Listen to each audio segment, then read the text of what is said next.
Alright. Right here's way better. Alrighty. Now that we got that, let's take out my... Let's move my stuff around a little bit more.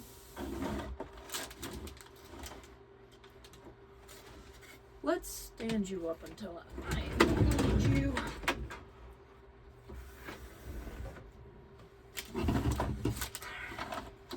Alright. Push down, over, lift, pull up, alright, all the pins, none of them look bent. Just pop out this little plastic cover. Don't damage any pins. We want to use almost no force whatsoever, just letting gravity do the work. For Ryzen 5000 AM4 systems, we just now gently push the lever down and latch it. For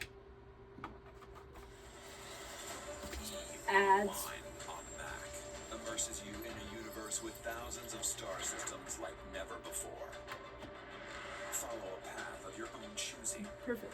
And become a titan of industry.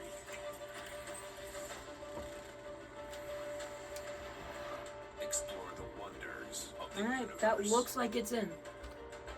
Or join record. Ryzen 7000 and modern Intel systems, we close the latch cover first, then we swing the arm down and latch it.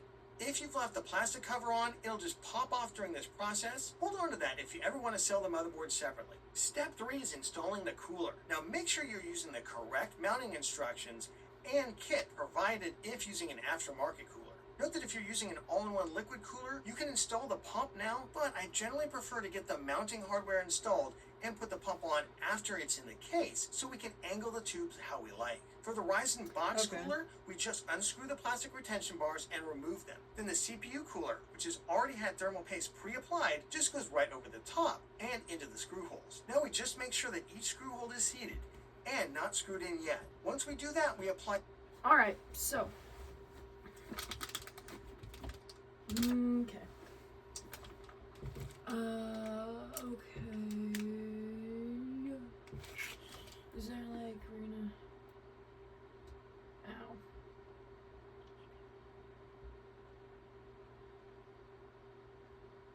I should probably check if I need a BIOS update before...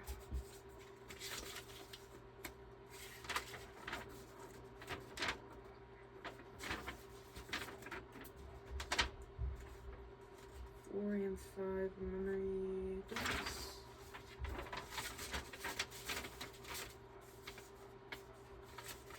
Yeah, I know about all of that.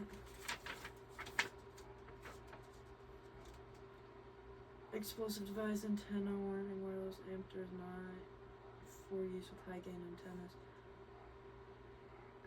Wireless caution. No attention. Okay.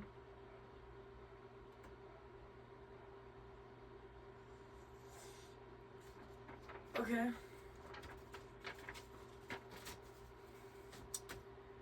No, I might just remove these because I don't know if I need them. This is what RAM slots. Power. I don't know what that's for. A lot of stuff that I don't know if I should be touching yet.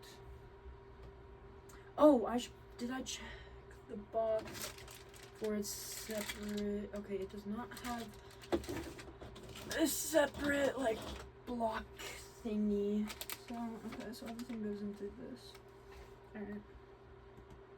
A turn or so on each screw in a crosswise pattern to ensure equal mounting pressure. And we just keep going until the screws don't turn anymore using a medium amount of torque. We want it snug, but we do not want to over tighten it. Alright, we're gonna need to do some research real quick. Should I add my AIO cooler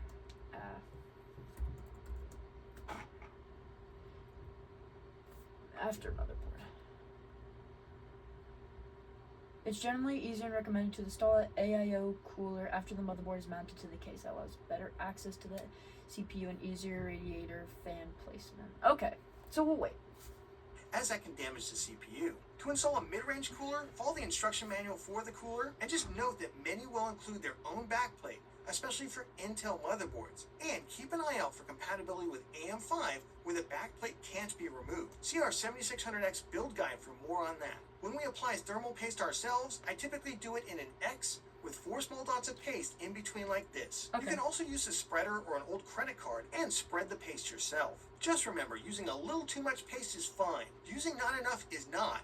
So err on the side of just using slightly too much without going overboard. We then follow a similar system of seating the screws, then tightening up in an alternating pattern a little bit at a time to ensure even mounting pressure. If the fan looks like it might overhang the RAM, then we wait to install it until we get the RAM in. Otherwise, just go ahead and install the fan using the clips. Remember to use a medium amount of force in a steady application. No sudden jerks or overpowering anything. Then we can tidy up the cable, hide it under the fan or even against the VRM, and connect it to the motherboard CPU fan slot. For an all-in-one Install liquid RAM. cooler, this is the same whether using DDR4 or DDR5. You're going to want to open the RAM brackets. This is the same whether using DDR4 or DDR5. You're going to want to open the RAM brackets. This is almost always slots 2 and 4 if using a 2-stick kit. And Alright, let me go get my 4 sticks.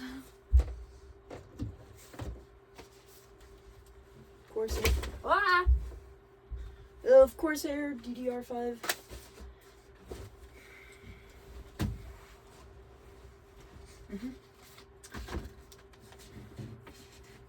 Alright, let's see here. I have not gotten these out of the box yet. Where did I put... There's my knife.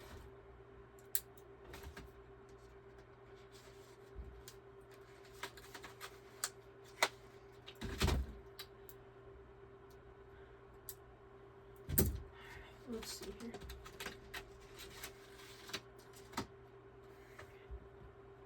all of them if you're using a 4-stick kit. Always double check your motherboard manual just in case. Note that some RAM brackets have 2 clips, while others, like most ASUS boards, have just 1. Then, making sure to line up the slot and the RAM stick with the socket, we push down and firmly apply medium pressure, again until we hear that click noise. Remember to apply the force in a steady motion and not a sudden movement, or you can damage the motherboard.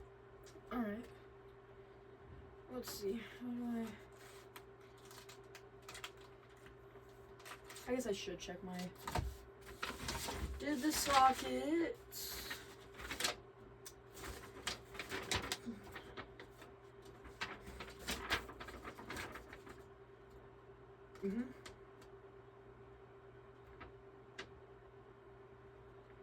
Install memory. Alright. Let's open up DDR5.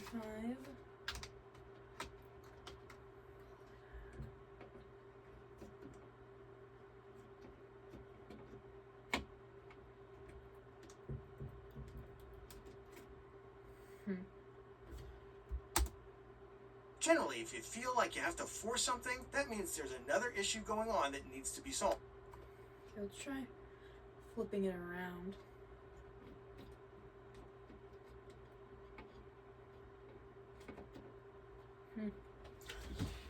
Alright, let's see here.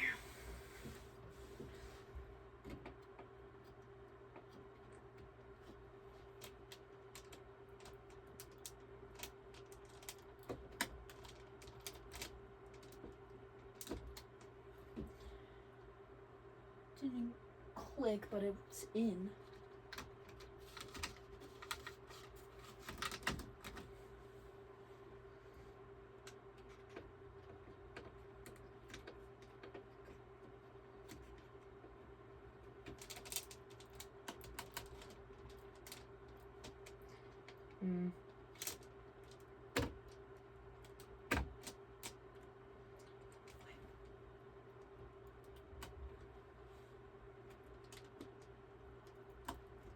Okay, it does click.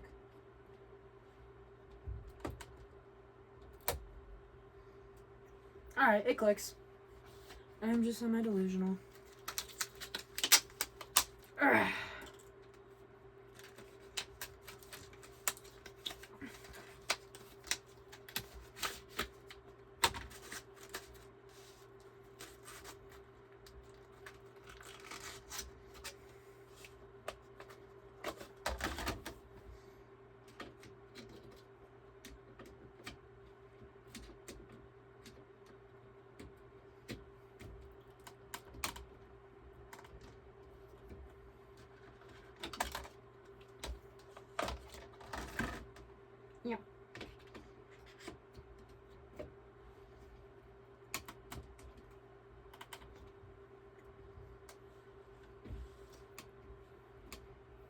Right.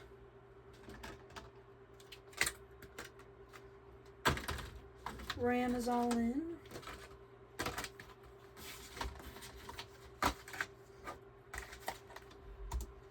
Oh, step 5. Now we want to install our M.2 storage. If you're using a PCIe Gen 4 drive and you have an AMD B550 motherboard, or you're using an older Z590 or B560 Intel motherboard with 11th generation Intel CPU, then refer to your motherboard manual as to which M.2 slot to use. For Intel 12th Gen, Ryzen 5000 on an X570 motherboard, or Ryzen 7000, it just doesn't matter. If your motherboard has an M.2 heat spreader, remove it by unlatching or unscrewing it. Note that some boards will come with an M.2 standoff and screw. Is that it? Or is it over here?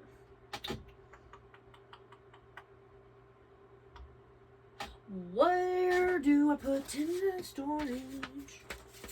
That's not the instructions. Mm-hmm.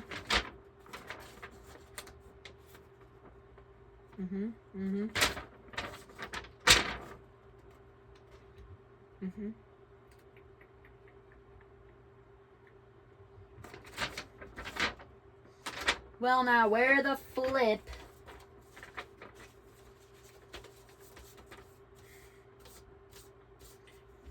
What is this big thing? Oh, satisfying. Cause like I don't know if is that it.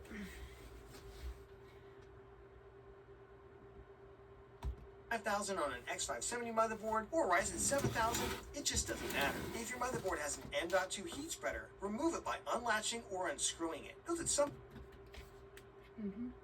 No. I know what that's for.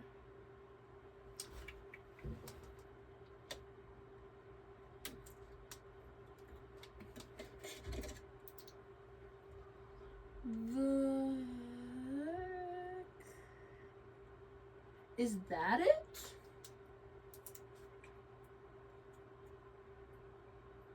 Why is there sticky tape? And why are like two of them blue and then one random one's just black? Not that I'm judging. What one do I have? AU's.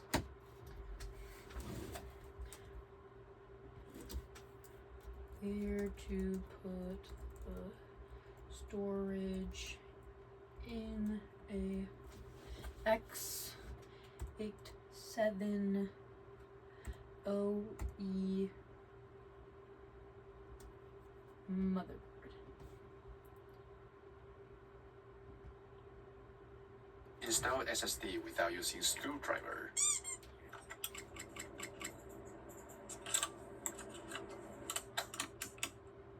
Huh? The flip?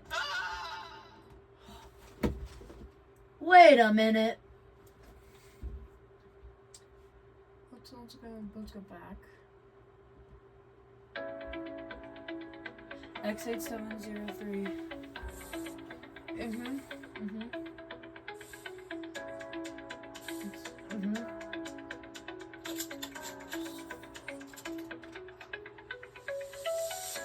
Okay, this looks like mine. Yeah. Already installed the RAM.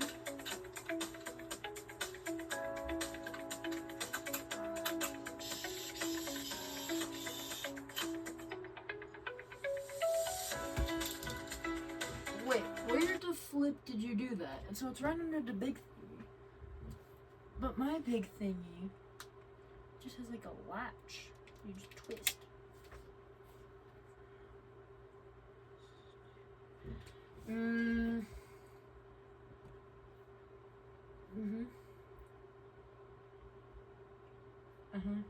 In a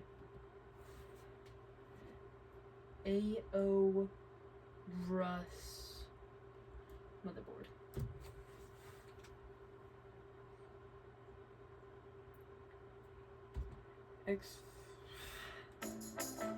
Get your first paycheck. Realize it Care won't about cover your rent. paychecks. Hey everyone, today I have a quick tutorial for you. We're going to be showing you how to install a Samsung NVMe M.2 SSD 980 into a Gigabyte X570 Aorus Elite Wi-Fi gaming motherboard. It should be pretty easy to do. We'll show you exactly how to do that today. But hey, if you're new here, my name is Ken. This is Northern Viking Every Day, and we bring you videos on reviews and how-tos.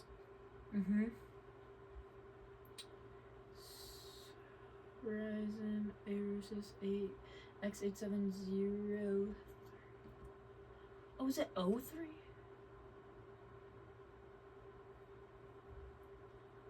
For those of you that are building an all-white aesthetic IC build using the AM5 platform, such as the 9950X or the new 9800X 3D, whichever.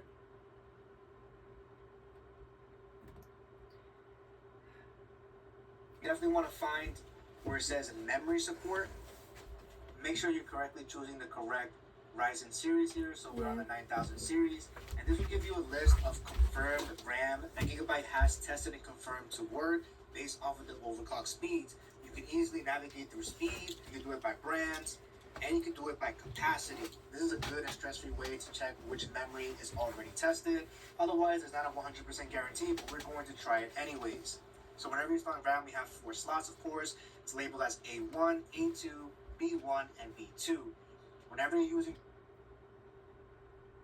PCIe, is X16 and directly integrates with the CPU.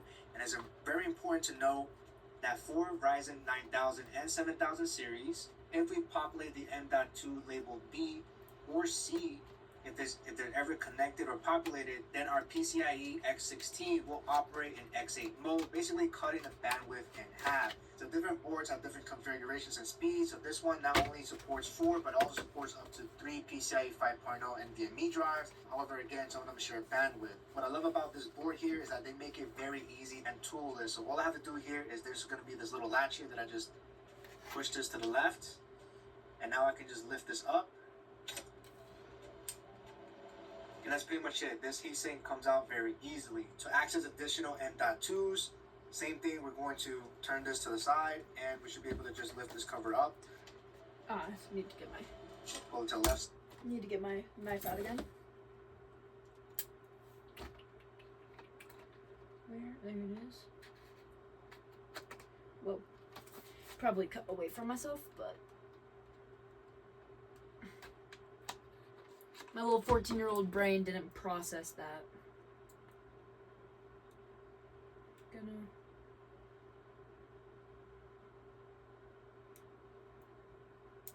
I want to check if this actually, I think, yeah, it should be good. Side. And this heatsink comes out very easily without even having to touch any type of screws. And that's a feature that I absolutely love. Once again, we have a total of 4 NVMe sockets here. What's really nice about this board is that right on top, you'll see Gen 5, letting us know that these 3 sockets support PCIe 5.0. And if you look a little bit closer here, you will see the labels on here as well. So for example, this is M2A_CPU. And these also have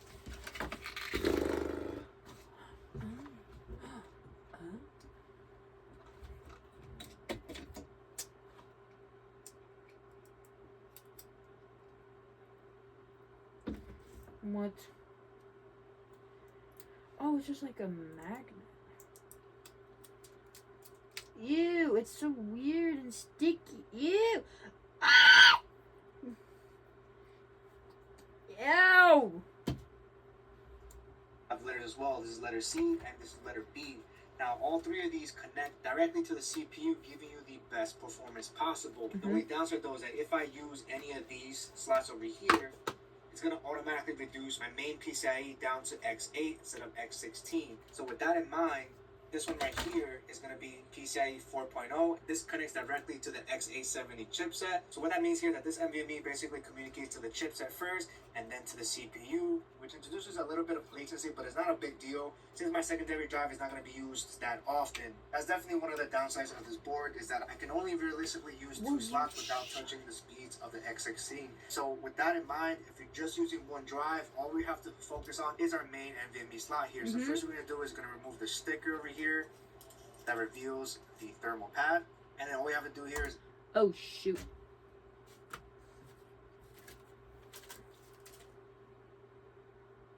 Uh-oh.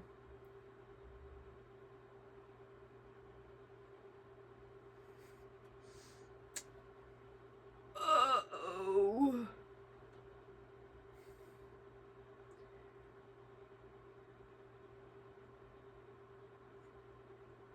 The thermal sticky.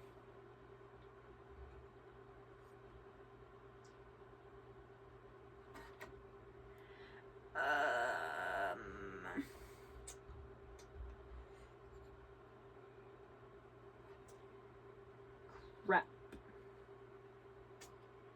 Mr. Sticky Boy over here came off.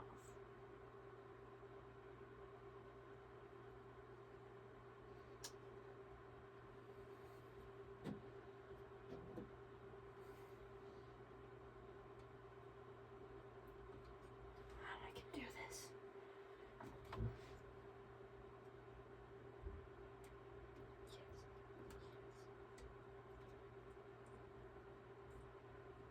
Good enough. Angle our NVMe in, matching the notches. Oh, okay. Wait, where'd I put my storage?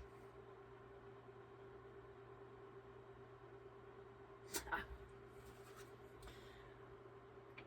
Aligning. My notches don't look very aligned.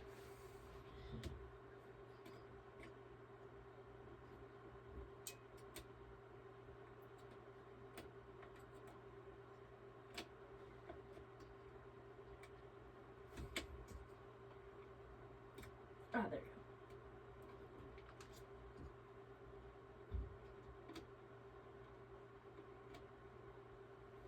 I did it! Yes!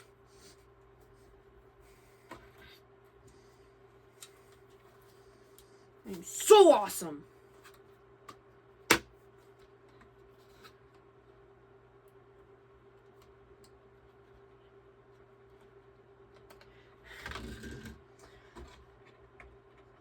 Oh, wrong way.